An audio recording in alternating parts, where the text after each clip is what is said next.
Di bawah tekanan adat yang kaku dan kebencian antar suku yang diwariskan turun-temurun, 3 jiwa memilih untuk pergi. Mereka berlari mencari kebebasan. Namun, takdir pagi hari itu menuntun mereka ke satu titik yang sama.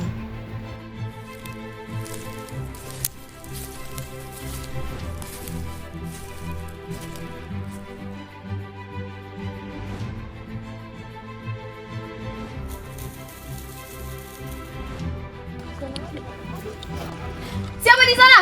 Keluar kau, atau kau akan tahu tajamnya badik dari Sulawesi. Jangan, aku bukan musuhmu. Aku hanya pengembara kehilangan arah. Namaku Uis. Orang Jawa kok? Mau apa kau datang jauh-jauh sampai ke perbatasan begini? Cari tempat perlindungan? Aku melarikan diri dari perjodohan politik yang bertujuan untuk memperkuat suku dan melawan suku tetangga. Aku tidak ingin darah tumpah karena namaku. Sembunyi nah, mereka masih mengejar Ulun. Betul Papu Ulun bilang kalau ini Ulun ini gila. Ulun terus saja meyakinkan bahwa tidak hanya suku Kalimantan saja yang berkuasa. Tetua bilang kalau Ulun ini mengkhianati leluhur. Setelah itu, mereka saling melihat satu sama lain. Dan akhirnya, mereka memutuskan untuk duduk dan sedikit bercerita bersama. Tak lama kemudian, mereka menemukan satu kesamaan pada diri mereka. Kesamaan itu adalah hal yang selama ini mereka cari, yaitu keinginan untuk saling bersama.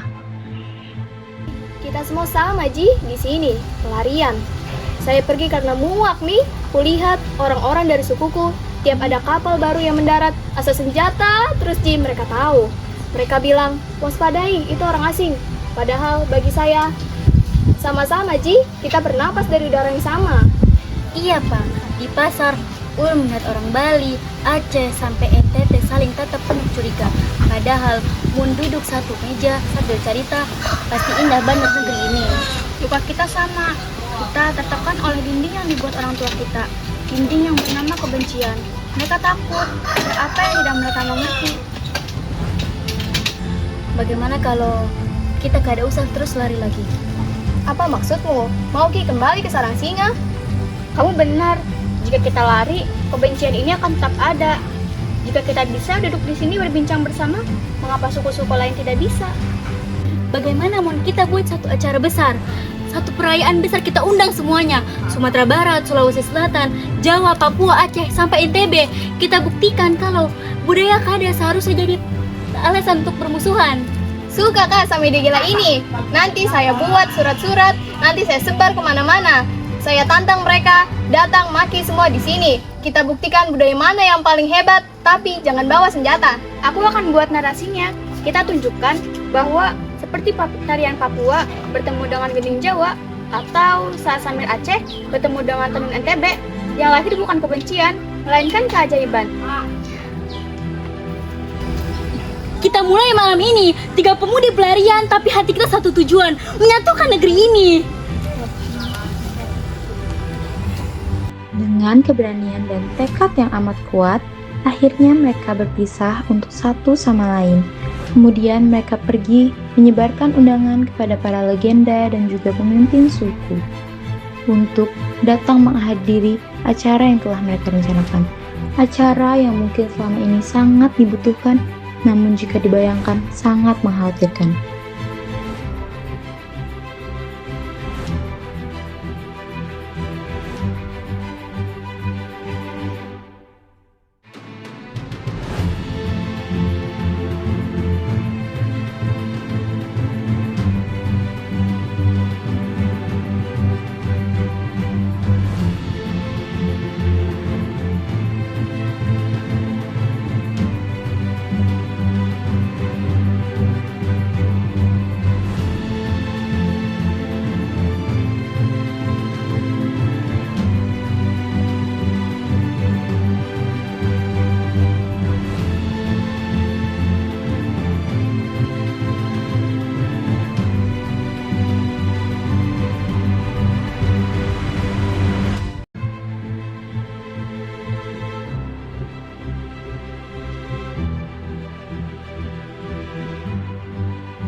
Setelah menyebarkan undangan, akhirnya tibalah malam yang telah mereka tunggu-tunggu. Namun, entah malam yang akan menjadi penyelamat atau justru malam yang keramat. Lihatlah, impian kita terwujud. Semuanya berkumpul di sini. Mereka datang ke sini dari untuk belajar, tapi hanya untuk melihat dari orang-orang. Dan saat itu pula lah hal yang tak mereka inginkan terjadi. Para legenda dan juga para pemimpin suku saling beradu keagungan budaya mereka satu sama lain. Aduh, Akang Putra, apa Tameng dan Mandala tidak terlihat untuk acara festival? Lihat, Angklung dan Mas tidak hidup dan menenangkan hati. Ram kau bilang, simbol keberanian. Justru standmu itu terlalu lembek, Alif. Kita punya kegiatan hidup. Budaya itu harus kuat. Apa? Apakah tidak bisa lebih terus sedikit ya? Kami di Aceh sangat menghargai kesopanan.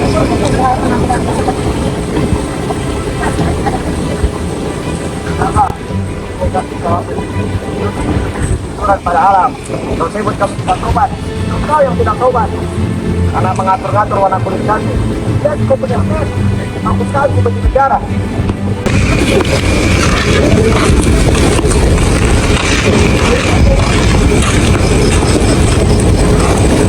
Hei, Dewi.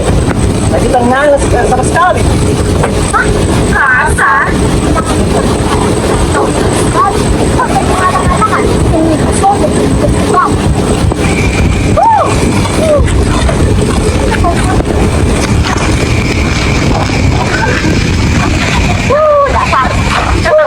Namun, entah bagaimana, ada dua pemimpin yang tetap rukun dan saling menyapa. Itu adalah Bandung Bondowoso dan juga Saweri Gading. Di saat yang lain bertengkar dan menyombongkan budayanya, Bandung Bondowoso mencoba untuk melerai kekacauannya.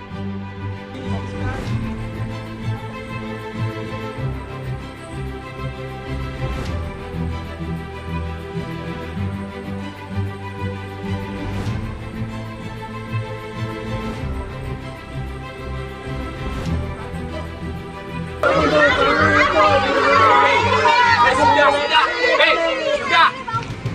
Kalian semua diam. Kalian semua hanya menunjukkan ego.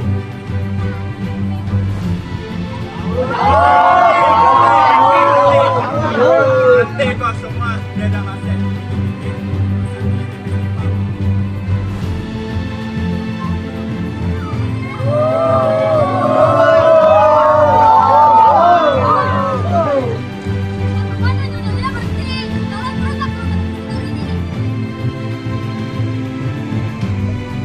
Lihatlah tangan kalian. Tangan yang bukan pisau, keris, Iva dan Rachel. Apakah festival ini hanya ada untuk kalian? Untuk menonjolkan suku kalian sendiri? Dona, kau bicara soal kesopanan, tapi apakah sopan menghina cara orang lain bernapas? Dan kau Pace, kau bicara soal kejujuran alam, apakah sopan menghina cara berpakaian budaya orang lain? Dan kau, apakah suara lembutmu hanya digunakan untuk menusuk hati orang lain? Kami bertiga bertujuan menciptakan festival ini bukan untuk berpecah belah seperti ini, bukan untuk ribut-ribut seperti ini. Kalian sadar gak sih, stand-stand yang udah dibuat itu adalah potongan-potongan puzzle yang terbelah, yang terpecah. Kalian sadar gak sih sebenarnya?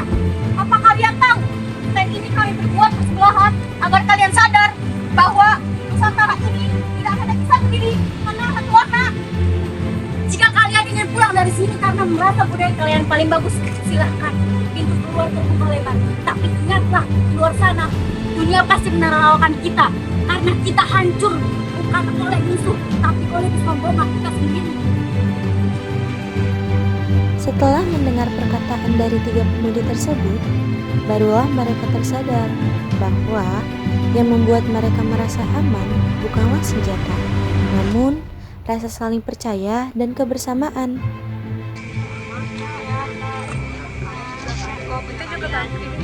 Maaf ya, Ci.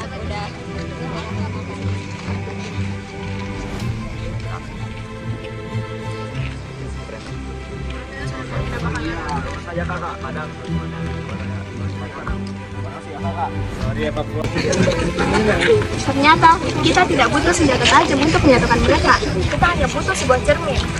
Dan hari ini kita melihat hidup mereka sebenarnya. Dan dari sinilah kita semua belajar bahwa keberagaman bukanlah sebuah kesatuan yang menghancurkan. Justru, keberagaman yang diselaraskanlah yang membuat kita menjadi kuat.